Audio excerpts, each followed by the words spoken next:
हा तू आहे म्हटल्यावर घर पण आपलंच आहे. हा 2 दिवसात घर विसरलास? विसरलो नाही का, 48 तास झोप नाही झाली, त्यामुळे अशा चुका होऊ शकतात. पण काय, तू दिसलीस मग कळलं आपलंच घर. I am so proud of you Vijay. तू आणि के मॅमनी जे केलंय ना ते खूप ग्रेट. सगळे तुझं कौतुक करते.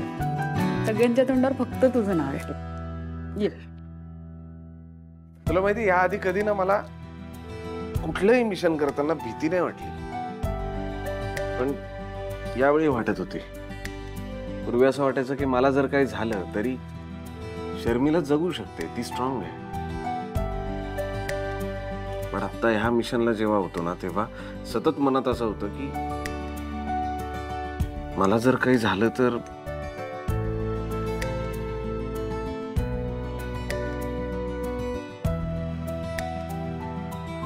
तुझं काय, तर आपलं काय.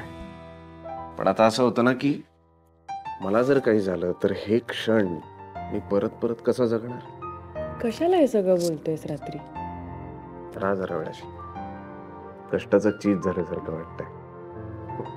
वहिनी ऐक, सॉरी मी आज जाते. थांब जरा, मला बोलायचंय तुझ्याशी. काय झालं? गीताबद्दल बोलायचंय. मला वाटलंच होतं तू हेच बोलशील. अमित, काय झालं? असे का उभ्यात? अगं मी तू मला काय सॉलिड इम्प्रेस केलंस तू. का म्हणजे कौतुक करायचं थांबत नाहीये ती, तुझं आणि माझं सुद्धा. तुमचं का? अगं तू माझा चॉईस आहेस ना. पण एवढं ग्रेट काही केलंय असं मला वाटत नाहीये. तसं नाही, त्यांना या गोष्टीची जाणीव आहे हे महत्वाचं. म्हणजे माणूस किती जवळचा असलं ना तरी त्याला कदर असायला हवी. तुम्हाला आहे ना माझी कदर. झालं तर मग. अगं पण दागिने मी नाही दिलेत तुला, ते माने दिलेत. मी पण देऊ? नको, कशाला. बाय द वे, माने दिलेले दागिने पण तू घेतले नाहीस म्हणे. मला खूप ऑकवर्ड झालं होतं. आय मीन, हे असं दाखवायला मी काहीच केलं नव्हतं ना, आणि एवढं मोठं काही केलंय असंही मला वाटत नाही. अगं इट्स ओके. म्हणजे तुझ्या प्रामाणिकपणावर डाऊट नाहीच आहे. रादर आज कोणालाच असं वाटलं नाही की तू मुद्दाम असं केलंयस. So chill. हा पण एक गोष्ट मला नाही पटली. माझ्या फॅमिलीने तुला जे कोर्टात उभं केलं ना साक्ष द्यायला, ते मला नाही आवडलं. त्यांनी मला जर विचारलं असतं तर मी सरळ सरळ नाही म्हटलो असतो. It's okay, I can understand. म्हणजे त्यांच्या मुलासाठी ते शक्य तेवढं सगळं करणारच ना. असं नाहीये मी तू.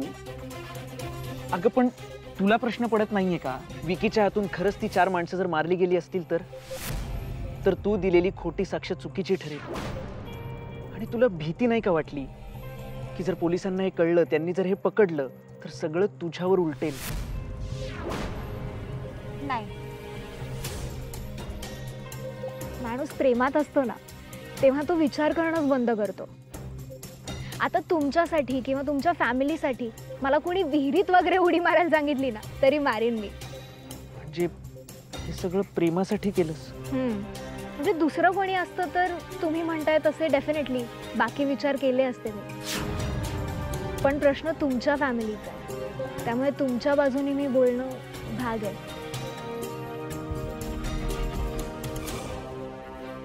काय झालं? असं का बघताय? म्हणजे दुसरं काही करायला हवं होतं का मी?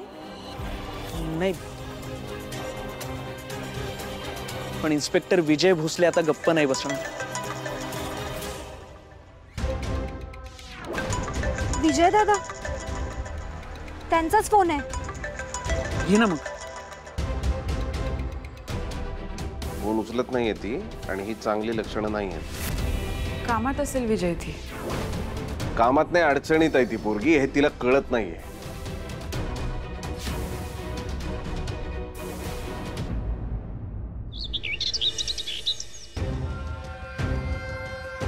ते कुठे जमदाडे मॅडम कुठे ते? इथेच आहे, इथेच इथेच. मी बाहेर गेले होते, त्या वडापावाला आणि टायरवाल्याचा मारामारी झाली. मॅटर झालाय मोठा. तो आपला वडापावाला? हो. हसऱ्या? हो. त्याचं काय टायर? काय मॅटर म्हणजे मोठा काय नाही. आणि टायरवाल्यांनी थकबाकी ठेवली, मग ह्यानी जाऊन पैसे मागितले, शब्दाला शब्द वाढला, मारामाऱ्या झाल्या. हसऱ्याला मारला, वडापावाल्याला मारला?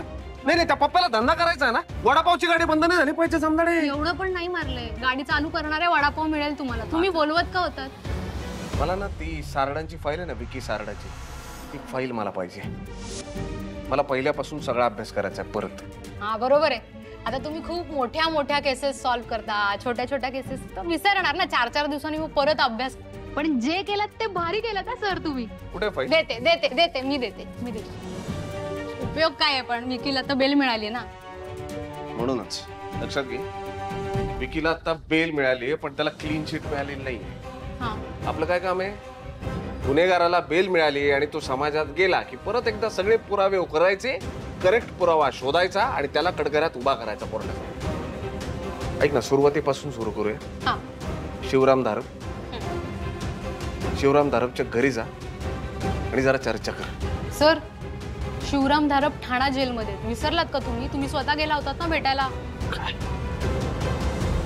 काय म्हणजे का मी शिष्या म्हणतो माझी? मला कधी कधी प्रश्न पडतो, 4 दिवस काय मी त्या ATSच्या ऑफिसला होतो, तू बेसिक पोलीस इन्स्टिंक्ट पण विसरली का ग? शिवराम त्या जेलमध्ये ज्याला मी स्वतः भेटलोय, तर मग शिवरामच्या घरी कोण असेल जमदाडे? बायकोला. वा, व्हेरी गुड व्हेरी गुड, शाबास. काम कर, शिवराम धारपची बायको काहीतरी इन्फॉर्मेशन देणार. काय असतं ना, प्रत्येक बाईला एक असं वाटत असतं मनातून की आपला नवरा आपल्यापेक्षा जास्त वेळ देतो त्याच्या मालकाला, तो मालकासाठी काम करतो. हिची इन्सिक्युरिटी म्हणण्यापेक्षा हा जो एक सुप्त राग असतो ना, फक्त त्यालाच तू जरा ती दुखरीनच एक बाई पकडू शकते. ती पकड, ती बरोबर तुला सगळं सांगणार. सर, म्हणजे बोशूला सुद्धा डिपार्टमेंटचा राग येत असणार. तुमचं काय खरं नाही. हा, ते प्रश्न जेव्हा मला पडेल ना तेव्हा मी तुझी मदत घेईन. हा, आता जाते का इथे मी जाऊ? मी काढते इन्फॉर्मेशन.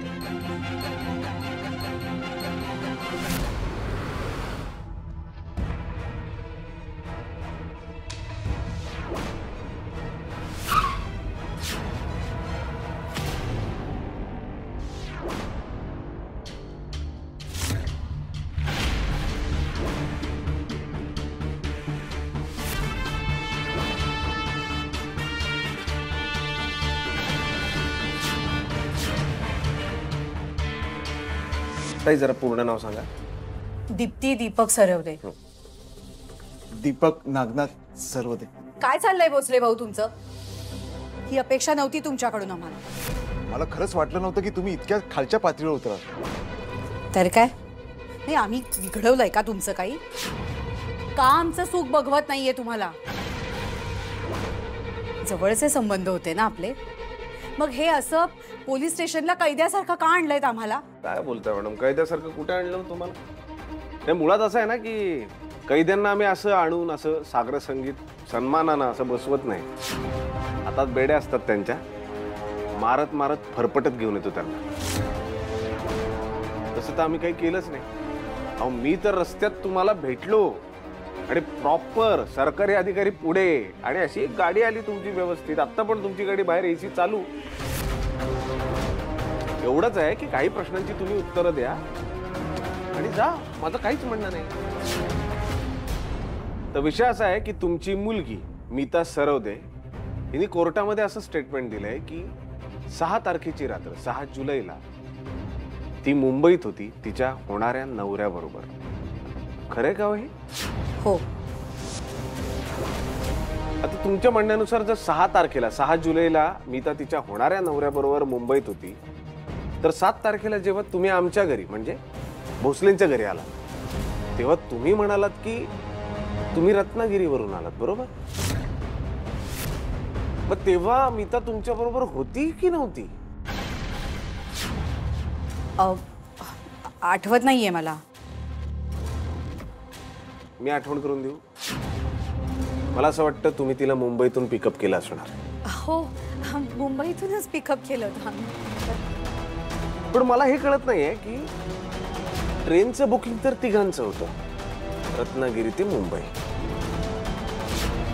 मग तिघं आले असणार ना, मीता तुमच्या बरोबर होती. तिघांचं बुकिंग होतं म्हणजे तिघांनी आलंच पाहिजे मुंबईत असं काही लिहिलेलं नाहीये ना. म्हणजे काय झालं की मीता आधी आली होती मुंबईमध्ये. का पण? ते अमितने तिला बोलावलं होतं आधी.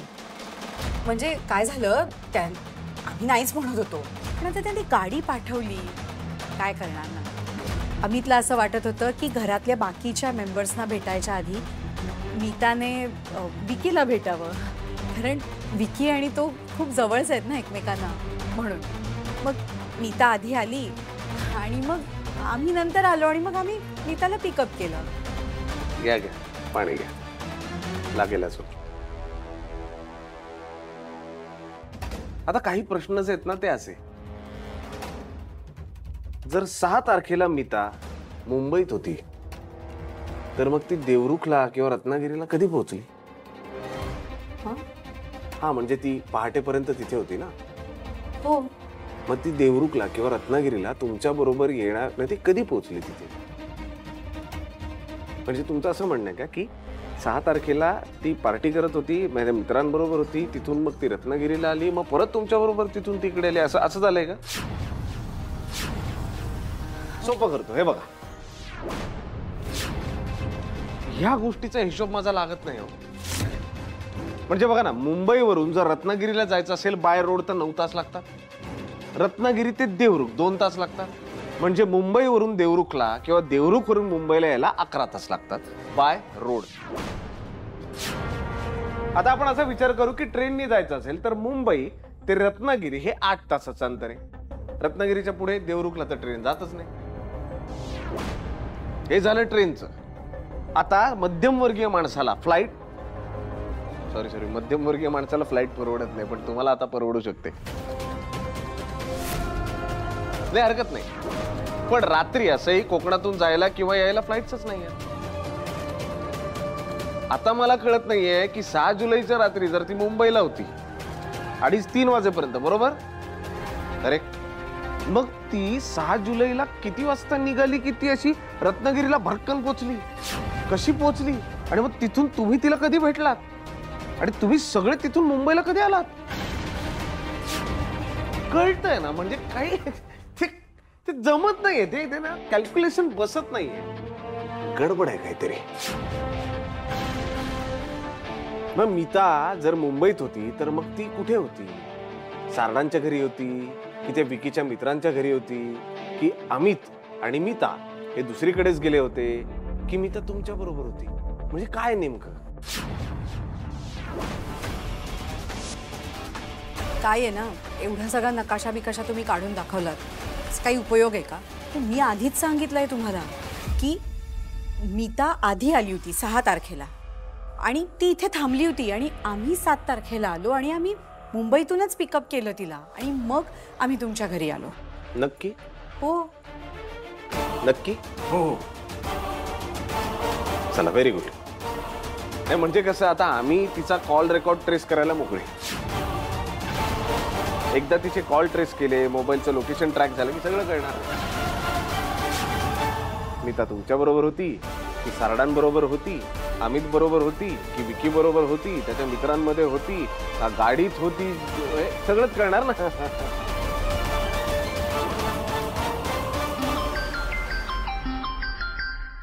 एक मिनिट हा. जैन सर. भोसले ताबडतोब मला भेटायला आहे. आत्ता? लगेच, आताच्या आता उठ. खुर्चीवरून उठलास का? पंखाला उडत आलास तरी चालेल, पण मला पुढच्या 0 मिनिटात तुम्हाला इथे दिसला पाहिजेस. जरा डोळे बंद करून मनात बघितलं तर दिसेल ना, एवढा राग आहे माझ्यावर. नाही येतो, लगेच येतो. आत्ताच्या आता निघ, असेल ते काम सोडून ये. सर एक जरा महत्वाचं इंटरोगेशन करतोय. Don't call it a interrogation Vijay Bhosale. अरे मिस्टर अँड मिसेस सर्व ते काही गुन्हेगार नाहीत त्यांना इंट्रोगेट करायला. अच्छा, म्हणजे बातमी तुझ्यापर्यंत पोहोचली. ए काय पुटपुटतो काय माझ्यासारखा खणखणीत बोल. सर फार काही नाही, फक्त चौकशी करत होतो. कोणाची? कशाला कशाला चौकशी करतोस तू? रिस्पेक्टेड लोकांना बोलवायचं, त्यांचं रॅगिंग करायचं शोभतं का तुला? सोड त्यांना, ताबडतोब सोड. 1-2 मिनिटं मी थांबू का? सोड. दिस इज अन ऑर्डर भोसले. सोडलं सर. येऊ शकता तुम्ही. विषय असा आहे ना की याआधी आपण घरी भेटायचो आमच्या. आता तुमची इच्छा असो किंवा नसो, पण तुमच्या पोलीस स्टेशनच्या वाऱ्या वाढतील असं मला दिसतंय. आत्ता चहा घेतला नाही, पुढच्या वेळी नक्की घेऊन जा. या. नाही ना मॅडम, सोडून ये. ती पांढरी गाडी त्यांची. परत यायची अजिबात इच्छा नाहीये आम्हाला. या काय इच्छेवर काही नसतं. चल.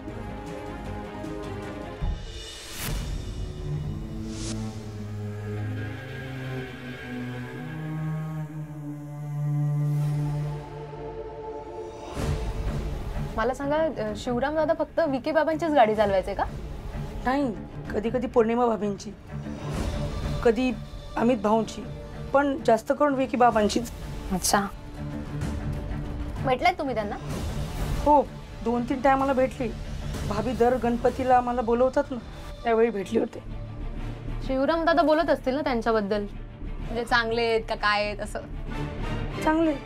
मला सांगा ते विकी बाबा दारू वगैरे पित असतील ना? म्हणजे ते काय माहित नाही.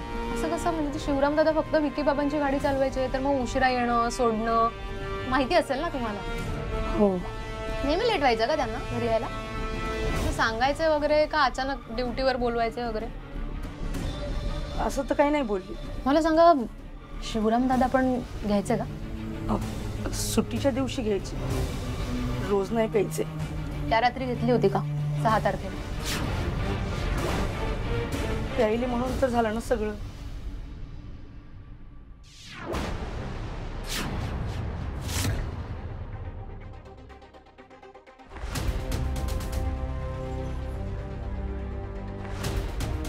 हा कुठला फोटो आहे? हा मागच्या वेळी अष्टविनायक यात्रेला गेलो होतो तेव्हाचा फोटो. कधी गेला होता? आता जूनच्या पहिल्या आठवड्यात गेलो होतो. कोरोना तेव्हा सुट्टी होती ना.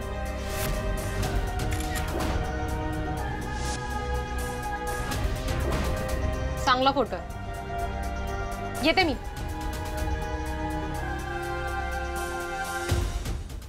अरे बाबा भोसले, हा विषय संपला ना रे, आता संपला ना. कोर्टानं बेल दिली ना त्या विकी सारडाला.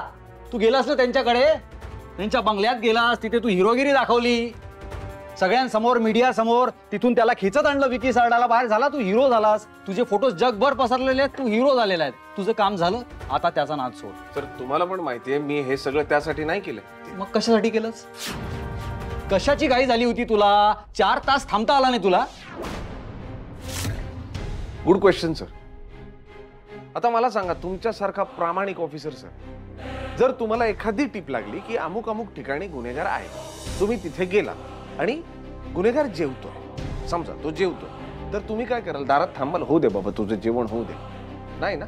म्हणजे तो जेवत असू दे, त्याचं लग्न असू दे, त्याचा साखरपुडा असू दे, नाहीतर अजून काही असू दे, आपण जाणार त्याला उचलणार. मी तेच केलं सर. काय चुकलं माझं? अरे हो, पण तो विकी सारडा गुन्हेगार आहे सिद्ध झाला होता का त्यावेळी? संशयित आहे ना सर. आता सुद्धा कोर्टाने बेलवर सोडलंय त्याला, म्हणजे तो निर्दोष सिद्ध झालाय का? नाही. अरे हो, तुला कायदा कळतो का रे? कायदा कळतो. कुठला कायदा कळतो तुला? कुठलाही पुरावा नाहीये, कुठलेच पुरावे नाहीये. तर इन्व्हेस्टिगेशन काय चालणार पुढे? हेच मी म्हणतोय. थोडं जर खणलं ना तर पुरावे मिळणार सर आपल्याला. तुला आता काय शोधायचे आहेत बाबा ते पुरावे? काय शोधायचं म्हणजे काय सर? मला एक गोष्ट कळत नाही शेरेकर साहेब, तुम्ही असं बोलता राव, एवढा प्रामाणिक पोलीस ऑफिसर. ह्या लोकांना न्याय मिळवून देणं किंवा सत्याची बाजू घेणं आपलं काम आहे सर. या केसमध्ये 4 लोक जीवानिशी गेलेत. एक माणूस विनाकारण अडकलाय. त्याच्या भविष्याचा प्रश्न आहे, त्याच्या फॅमिलीच्या भविष्याचा प्रश्न आहे. नाही, एक मिनिट, तुम्हाला काय वाटतंय? त्या विकी सारडा बरोबर काय माझी पर्सनल दुश्मनी आहे? नाही, आता ह्यावर बोलायचंच असेल ना तर मग मी तुम्हाला सांगतो, हा जर अपराधी असेल ना, ह्यानी खरंच गुन्हा केला असेल ना, तर हा माझा सख्खा भाऊ असताना तरी याला आत टाकला असतं. कारण सिंपल आहे ना, घडलाय तो गुन्हा आहे, ज्याने केला तो गुन्हेगार आहे, आणि गुन्ह्याला माफी नाही.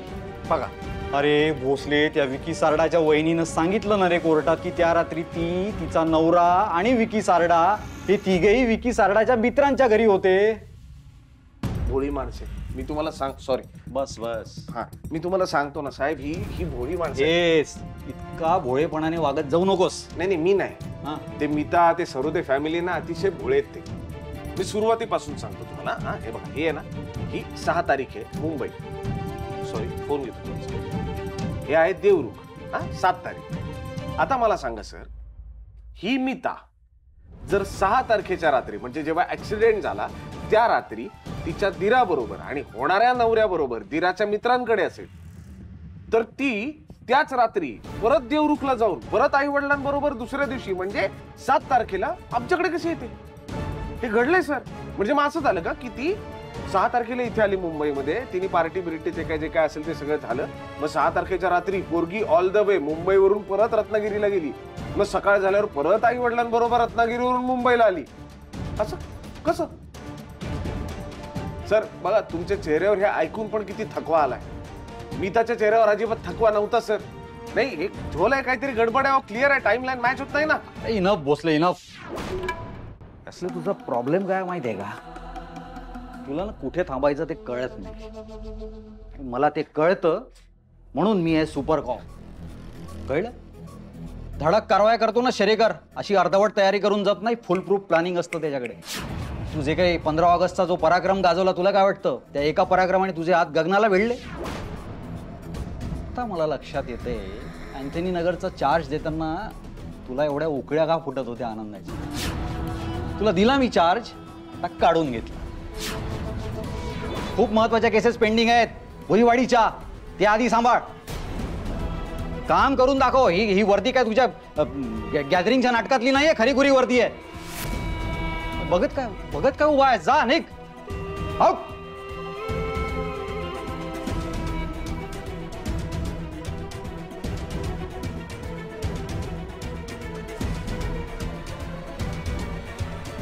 जय हिंद सर. जय हिंद.